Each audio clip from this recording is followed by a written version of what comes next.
하나님 말씀은 창세기 31장입니다. 야곱이 드디어 라반을 떠나게 되는 사건이 나옵니다. 야곱이 외삼촌 라반을 떠나게 된 시기는 야곱이 외삼촌 집에 와서 일을 하며 지낸 지 20년이 흐른 후였습니다. 79세에 외삼촌 집에 와서 86세에 결혼을 하고 자녀를 낳으며 99세가 되어서야 외삼촌 집을 떠나 다시 고향 땅으로 가게 된 것입니다.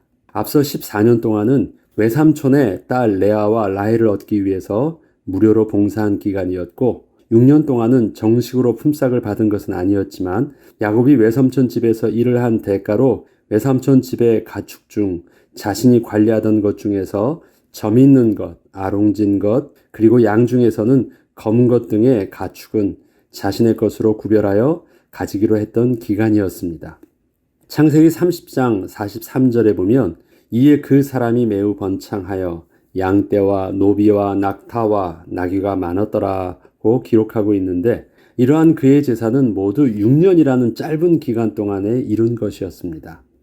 야곱의 재산이 얼마나 많아졌는지 대략 유추해 볼 수 있는 것이 다음 장에서 형 에서를 위해서 선물로 준비해서 보내는 가축과 재물의 숫자를 보면 또 잘 알 수 있습니다. 그 소유 중에서 형 에서를 위하여 예물을 택하니 암 염소가 200이요 숫 염소가 20이요 암양이 200이요 숫양이 20이요 젖나는 낙타 30과 그 새끼요 암소가 40이요 황소가 10이요 암나귀가 20이요 그 새끼 나귀가 10이라. 야곱은 그동안 외삼촌 집에서 주로 했던 일은 삼촌의 양과 염소를 관리하는 일이었습니다. 그 외삼촌 소유의 양과 염소를 가지고 점 있는 것, 아롱진 것, 양 중에는 특별히 검은 것이라고는 단 한 마리도 없던 상태에서 그렇게 셀 수 없이 많은 양과 염소를 자기 소유로 얻게 된 것입니다. 또한 소, 낙타, 나귀 등은 자신의 점 있고 아롱진 염소와 검은 양을 팔아서 얻은 것을 자신이 키워서 재산으로 늘린 것이었고 수많은 노비들 또한 그렇게 얻게 된 것이었습니다. 앞서 열거했던 형 에서에게 보내는 가축을 보면 염소와 양의 암컷의 숫자가 수컷보다 10배나 많고 소나 나귀의 경우도 암컷의 숫자가 월등히 많은 것을 알 수 있습니다. 이것은 야곱이 자신의 가축을 통하여 얼마나 많은 가축이 증식할 수 있었는지를 보여주는 것입니다. 확률적으로 암컷과 수컷이 이렇게 태어나는 걸 보면 거의 50대 50으로 태어납니다. 그러면 그 속에서 번식하는 숫자도 딱 그 정도 정해져요. 그런데 지금 이렇게 급속도로 팍 번식을 하려면 암컷과 수컷의 숫자가 아주 비정상적으로 비대칭 되는 것을 볼 수 있습니다. 그래서 많이 늘어날 수 있도록 하나님께서 정말 생육하고 번성할 수 있는 축복들을 그렇게 부어주셨기 때문입니다. 그래서 지금 선물을 보면 그냥 마리수로 하면은 그 정도 마리수지만 그것보다도 암컷의 숫자를 염소나 양 같은 경우는 10배나 더했다라는 것은요. 거기서 있는 잠재적 가치가 얼마나 큰 것인지를 몰라요. 그 다음에 젖나는 암소와 그 새끼들 이렇게 보내는 것은 그 비율 자체를 보면 가지고 있는 규모 이상의 가치가 그 안에 담겨 있는 것을 보는데 사실 하나님께서 이렇게 야곱에게 은혜를 주신 것이었습니다. 이렇듯 하나님께서 야곱에게 생육하고 번성하는 축복을 그의 가정과 가축에 베풀어 주지 않으셨다면 절대 가능할 수 없던 일이 일어난 것이었습니다. 하나님께서는 야곱에게 그가 아버지 이삭을 통하여 재산을 상속받지 않아도 전혀 문제가 없을 만큼 그 이상의 재산을 소유하게 하여 주셨습니다.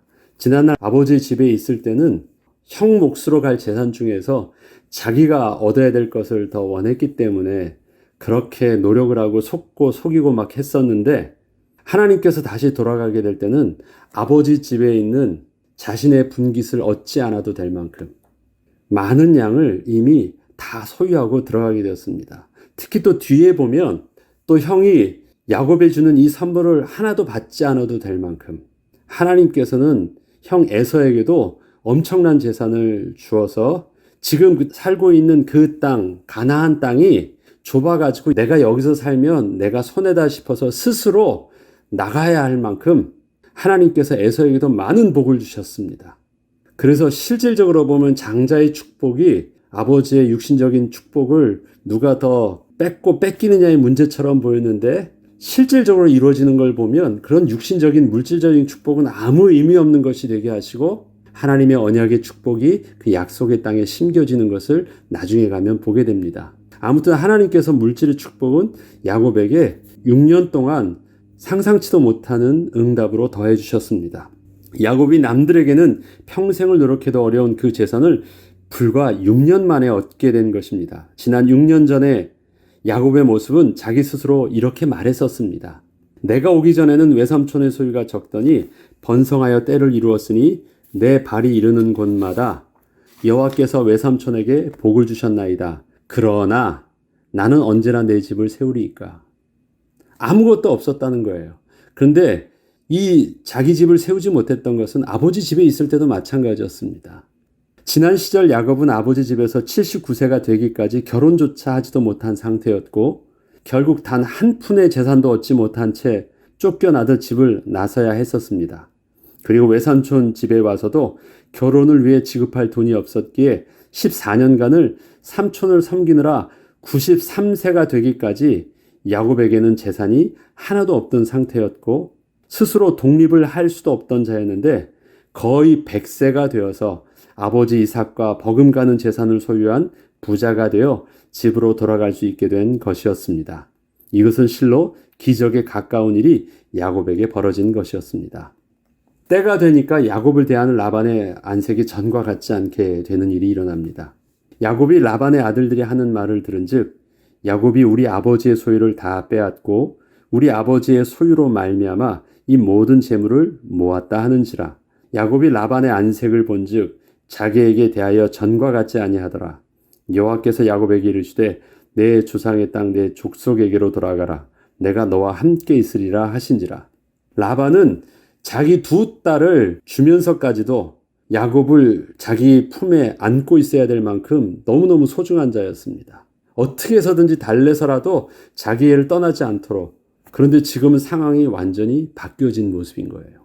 본문의 내용의 진행을 보면 야곱의 재산이 점점 더 늘어나는 것을 라반의 아들들이 보면서 피해의식을 갖게 되므로 점차 야곱에 대하여 불만이 쌓여가는 것을 먼저 말하고 이 때문에 라반이 야곱을 전과 같이 대할 수 없게 되었음을 설명한 후 하나님께서 야곱에게 나타나셔서 고향으로 돌아가는 말씀을 하시는 것으로 기록되어 있습니다. 내용의 순서가 그렇습니다.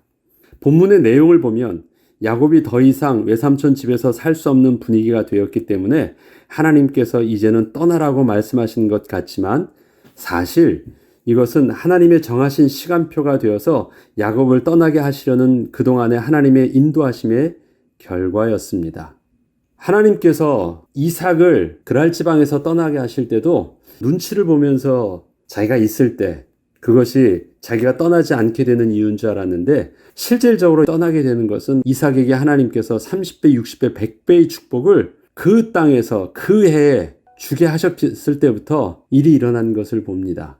하나님께서 지금 똑같이 라반에게서도 지난날이 없었던 마음을 주셔서 야곱을 떠나 보내게 하는 것입니다.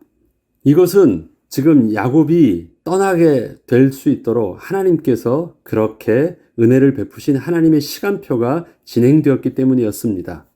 또한 이러한 분위기는 만약에 야곱이 그렇게 거부가 될 정도로 가축과 재물이 많아지지 않았더라면 야곱은 계속해서 꼼짝없이 삼촌에게 빌부터 살 수밖에 없었을 텐데 야곱의 상황이 바뀌자 오히려 야곱을 하루라도 더 있게 하면 할수록 손해가 될 것 같다는 피해의식이 커졌기 때문에 야곱이 삼촌 집을 떠날 수 있는 상황이 된 것이었습니다. 또한 이러한 분위기는 야곱뿐 아니라 그의 아내 레아와 라헬도 이제는 아버지의 집을 떠나 남편 야곱과 함께 남편의 고향 땅으로 가야겠다는 마음을 가지게도 했습니다. 이렇듯 우리의 삶 속에서도 하나님께서 인도하여 주시는 시간표를 보자면 사람과의 관계 속에서 때로는 생각지도 못한 갈등과 사건들을 통하여 우리의 삶의 방향을 새로운 길로 이끌어 가시기도 하십니다. 꼭 그렇다라고 말씀하는 것이 아니라 그런 식으로 하나님께서 이끄시기도 하시는 것입니다. 지난날 서로 기뻐하며 도와주는 좋은 관계를 가지고 있었는데 별것 아닌 작은 일에 서로 오해가 생겨서 그 관계가 깨지기도 하고 함께 하던 공동체에서 떠나게 되는 일이 발생하기도 합니다. 우리는 그때 어쩔 수 없이 새로운 방향을 찾아 나서게 되지만 그것이 하나님께서 이미 계획하신 또 다른 축복의 통로임을 훗날에는 또한 깨닫게도 됩니다. 우리 삶의 사건이 아니면 우리는 그렇게 생각하거나 그렇게 새로운 결정을 할 수 없을 때가 많습니다. 왜? 지금 이대로가 좋으니까. 사람은 일부러 사서 고생을 하지 않거든요. 상황이 어쩔 수 없이 그런 선택과 그런 결정과 그 방향으로 내 시선을 돌리게 하시는데 하나님의 또 다른 은혜의 방편 속에서 진행되는 일들입니다. 야곱에게 있어서 일어나는 일들이 바로 또한 그러한 일들이 일어난 것입니다. 야곱의 이제껏의 시간표를 보면 만약에 속지 않았다면 아내를 4명이나 얻지도 않았을 것이고 또 야곱이 아버지를 속여 아버지의 축복을 받는 일이 없었다면 그 아버지의 집에서 나오는 일도 없었을 것입니다. 레아와 라헬의 시기와 질투가 아니었다면 그렇게 짧은 시간에 13명의 자녀를 얻을 수도 없었을 것입니다. 이런 모든 것들을 보면 사건들이었어요. 야곱에게는 원치 않는 사건들이었습니다. 그런 일이 발생되지 않도록 나름대로 노력하면서 긴장했던 사건인데 자기가 원치 않는 일들이 발생된 것입니다. 이러한 과정들은 스스로가 생각할 때 자신의 인생은 뭔가 제대로 되는 일이 없어 보이는 순간들의 연속처럼 보였지만 하나님의 섭리는 이러한 야곱의 인생들 속에 이미 어머니 리브가의 태중에서부터 약속하셨던 하나님은 창세전부터 계획하셨던 그 약속의 성취를 위해서 이끄시고 있었던 것입니다. 저와 여러분의 삶 속에서 우연이라는 것은 없습니다. 하나님이 그렇게 사건을 만드셔서 우리를 이끄시는 것, 그것이 아니라 하나님은 우리의 인격과 우리의 삶을 통해서 그러한 우리의 선택과 삶을 통해서 하나님은 하나님의 선하신 계획을 우리의 연약함과 또 부끄러움과 사건들 속에서도 마침내 이끌어 가시는 하나님의 과정들을 겪게 하시는 것입니다. 우리의 삶 속에 그렇기에 우리는 늘 이런 말을 합니다. 만약에 그런 일들이 없었다면 나는 더 행복했을 것 같고 더 잘 될 것 같을 것 같은데 아닙니다. 그 반대입니다. 그러한 일들이 있었기 때문에 나는 오늘의 하나님의 축복에 이 시간표에 있다는 것을 우리는 믿음으로 고백할 줄 알아야 됩니다. 세상 사람들은 늘 후회하면서 삽니다. 그때 그러한 일들만 없었다면, 그러한 만남만 없었다면. 그러나 우리는 후회하며 사는 인생이 아니라 우리는 하나님의 우리와 함께 하심을 알기에 감사하며 그때는 그것이 아픔인 줄 알았지만 그것 때문에 오늘의 나의 모습이 이렇게 믿음으로 성장하고 성숙하고 이러한 과정 속에 새로운 길들을 보게 됐음을 우리는 감사하며 고백하게 되는 것입니다. 야곱의 이러한 과정들은 스스로가 생각할 때 자신의 인생은 뭔가 제대로 되는 일이 없어 보이는 순간들의 연속처럼 보였지만 하나님의 섭리는 이러한 야곱의 인생들 속에 이미 어머니 리브가의 태중에서부터 약속하셨던 그 약속의 성취를 위해서 여전히 이끄시고 있었던 것임을 우리는 기억해야 합니다. 그런데 야곱은 아직 그러한 모든 것들을 온전히 해석하고 고백하기에는 아직은 시간표가 덜 돼 있습니다. 그러기에 그는 그 과정 속에서 삼촌 집을 떠날 때 그는 약간은 하나님의 시간표에 대해서 오해된 것을 이렇게 표현합니다. 하나님이 그대들의 아버지의 가축을 빼앗아 내게 주셨느니라 라고 말씀하실 때 야곱이 외삼촌 집을 떠나게 될 때 야곱은 외삼촌이 없는 틈을 타서 아내들을 불러다가 그동안 자신의 외삼촌의 집에서 얼마나 속으면서 피해를 입고 살아왔는지를 말하였고 모든 가족과 재산들을 가지고 야반도주하듯 삼촌 집을 나서는 것을 보게 됩니다. 이때 야곱이 하는 말을 가만히 보면 말의 내용은 하나님이 자기의 편이 되어주시고 자신과 함께 하셔서 복을 주셨기 때문에 삼촌의 그 악행을 갚을 수 있었고 삼촌의 재산을 자신의 것으로 만들 수 있었음을 아내들에게 말을 해주고 있습니다. 그러나 이러한 말들은 레아와 라헬은 야곱의 말로 인하여 자신의 아버지를 보는 눈이 완전히 바뀌어 아버지를 야곱과 똑같은 눈으로 보게 되었는데 아버지를 사기꾼 취급을 하며 분노에 쌓이게 한 것입니다. 결국 야곱이 하는 이런 말들은 그리 틀린 것 없는 말처럼 보였지만 그는 하나님의 주권과 하나님의 은혜에 대하여 왜곡된 시각을 가지고 있었기에 그는 하나님의 도우심을 말하고 있지만 자신이 정신 차리고 있지 않았다면 이러한 삼촌의 계략에 당했을 것이라는 그 교만이 그 말 속에 담겨져 있었던 것입니다. 그렇기 때문에 이러한 정사가 그는 하나님의 은혜를 말했지만 그 하나님의 은혜를 들은 레아와 라헬의 모습을 보면 그 속에서는 하나님이 없어요. 그래서 아버지 것을 안 뺏기도록 그 다음에 오히려 아버지의 좋은 것까지도 훔쳐서 가는 것도 정당한 것으로 생각하고 그렇게 이제 아버지를 떠나는 모습입니다. 이것은 뭐냐면 야곱에게 있어서 진정한 하나님의 은혜의 비밀들을 아직은 잘 깨닫지 못했기 때문입니다. 그 정서를 가지고 야곱이 하는 말을 한번 보겠습니다. 그대들도 알거니와 내가 힘을 다하여 그대들의 아버지를 섬겼거늘 그대들의 아버지가 나를 속여 품삯을 10번이나 변경하였느니라. 그러나 하나님이 그를 막으사 나를 해치지 못하게 하셨으며 그가 이르기를 점 있는 것이 내 삭시 되리라 하면 온 양떼가 낳은 것이 점 있는 것이요 또 얼룩무늬 있는 것이 내 삭시 되리라 하면 온 양떼가 낳은 것이 얼룩무늬 있는 것이니 하나님이 이같이 그대들의 아버지의 가축을 빼앗아 내게 주셨느니라. 그 양떼가 새끼 뵐 때에 내가 꿈에 눈을 들어보니 양떼를 탄 수장은 다 얼룩무늬 있는 것과 점 있는 것과 아롱진 것이었더라.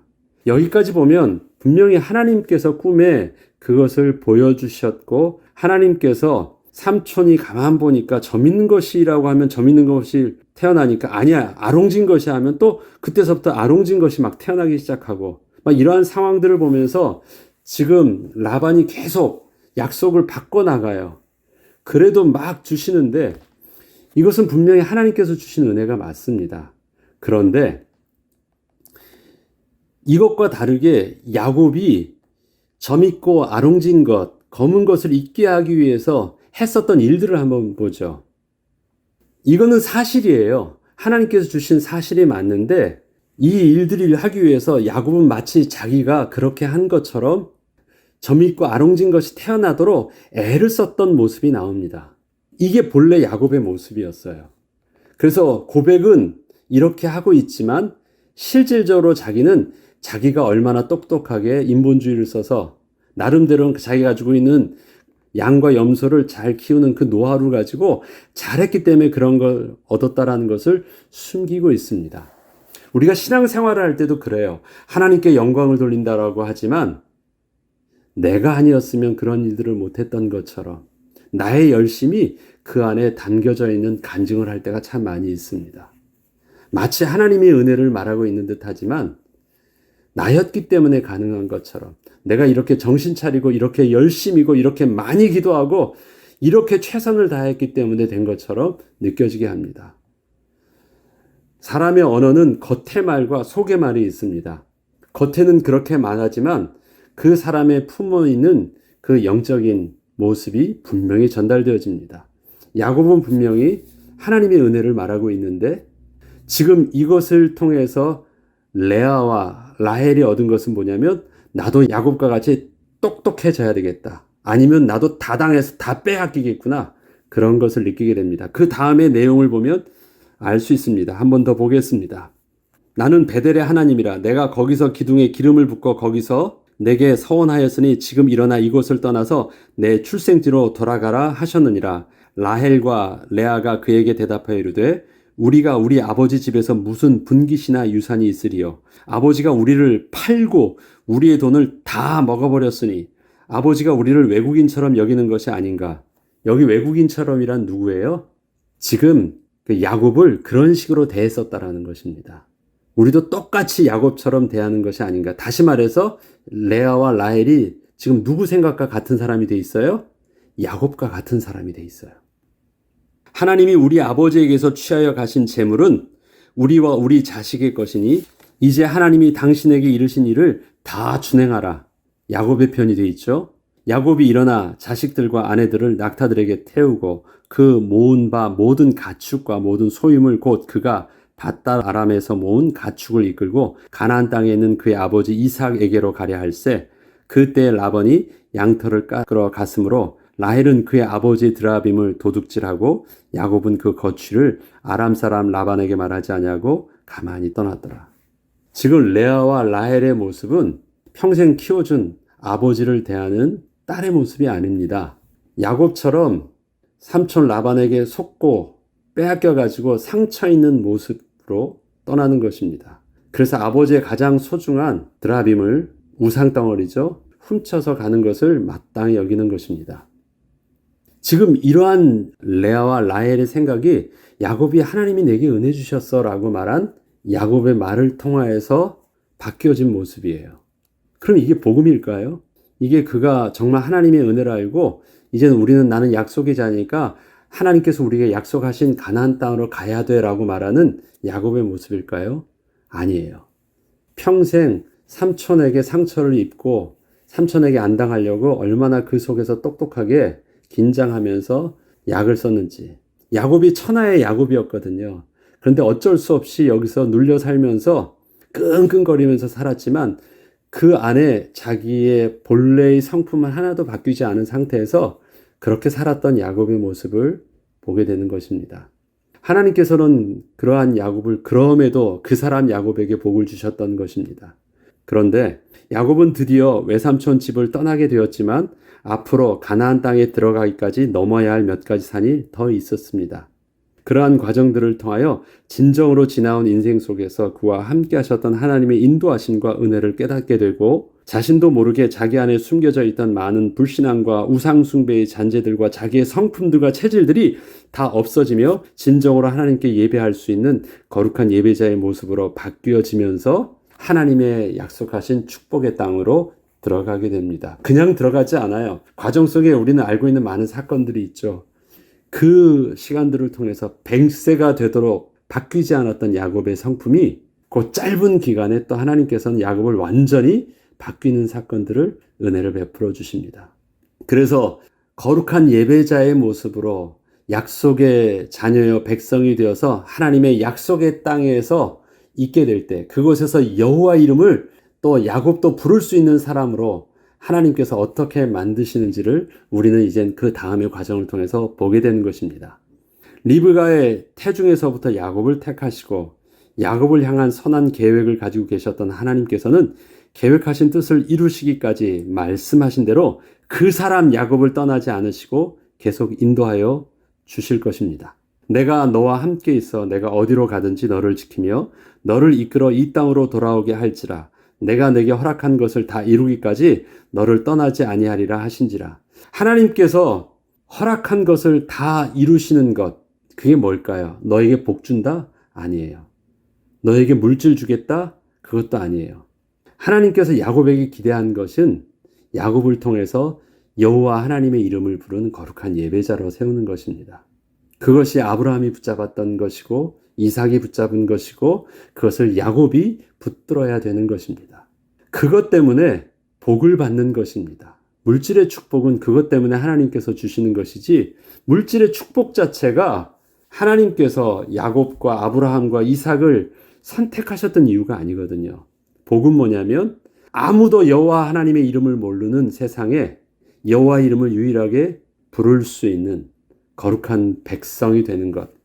그렇기 때문에 정말 야곱이 돌아오는 것, 돌아올 때까지 하나님께서 허락하신 것을 주시는 것은 뭐냐? 그가 거룩한 예배자가 될 때까지가 야곱의 인생의 마무리입니다. 그것이 돼야지 돌아오는 것이에요. 야곱은 자기가 아버지를 속일 때도 여호와 하나님의 은혜를 잘 몰랐어요. 복이 무엇인지를 몰랐어요. 물질적인 축복만, 육신적인 축복만 알았지. 삼촌 집에서 여호와 하나님을 불렀지만 여호와 하나님을 통해서 얻고자 하는 것도 물질적인 축복 외에는 크지 않았습니다. 20년을 마무리하면서 그 위에서 나오는 말이 뭐예요? 내 것 다 빼앗겼다는 것. 그래서 내 것 내가 취해야 되겠다는 것 외에는 영적인 비밀이 그 안에 없습니다. 그가 진짜 가나안 땅에 들어갈 때는 이러한 물질과는 상관없는 정말 거룩한 예배자의 모습으로 어떻게 변하는지, 그것이 진정으로 내가 너에게 약속한 것을 다 이룰 때까지입니다. 저와 여러분에게 하나님께서 약속한 것을 다 이루신다는 것은 뭘까요? 내가 미국 땅에서 안정적으로 시민권을 얻고 안정적으로 이젠 집과 차도 얻고 모든 것이 안정적인 것이 되어지면 하나님께서 내게 이제 원하던 것을 다 주신 것일까요? 그것이 아닙니다. 내가 하나님을 나의 아버지라고 고백하고 여호와 이름을 온전히 고백하며 예배할 수 있는 거룩한 예배자로 우리의 모습이 바뀌는 것, 그것이 하나님께서 우리에게 정말 원하시는 것을 주시기를 원하시는 축복의 비밀이고 복의 근원인 것입니다. 하나님은 그렇게 우리를 오늘도 복 있는 자로 되어지기까지 우리의 삶을 통하여 점점 우리를 또 빚어나가고 계십니다. 비록 오늘의 모습이 아직도 야곱의 그 교활함과 육신적인 모습이 깨어지지 않은 것과 같은 똑같은 모습, 그 사람 야곱의 모습이라 할지라도 하나님은 알고 계시고 이미 그러한 모습을 바뀌시려고 작정하시고 인도하시는 과정이기 때문에 기분 나빠하지 아니하시고 그대로 이끄시면서 하나님의 시간표대로 오늘도 우리를 조금씩 빚어가실 것입니다. 그 은혜 가운데 인도받는 저와 여러분 되길 주 이름으로 축복합니다. 기도하겠습니다. 하나님은 그 사람 야곱을 이스라엘이라 부르실 때까지 인도하여 주셨습니다. 하나님께서는 그 이스라엘의 이름을 100세가 넘어서 들어가기 바로 전에 하나님 야복강가에서 허락하여 주셨습니다. 하나님 우리의 이름이 그 사람 야곱에서 이스라엘로 바뀌어지는 은혜가 우리의 삶 속에서도 있기를 소원합니다. 성령으로 인도하여 주시고 마침내 주의 택하신 주께서 약속하신 그 복을 또 우리가 얻을 때까지 오늘도 그렇게 인도받는 축복의 날 되게 하여 주옵소서. 감사드리며 우리 주 예수 그리스도 이름으로 기도합니다. 아멘.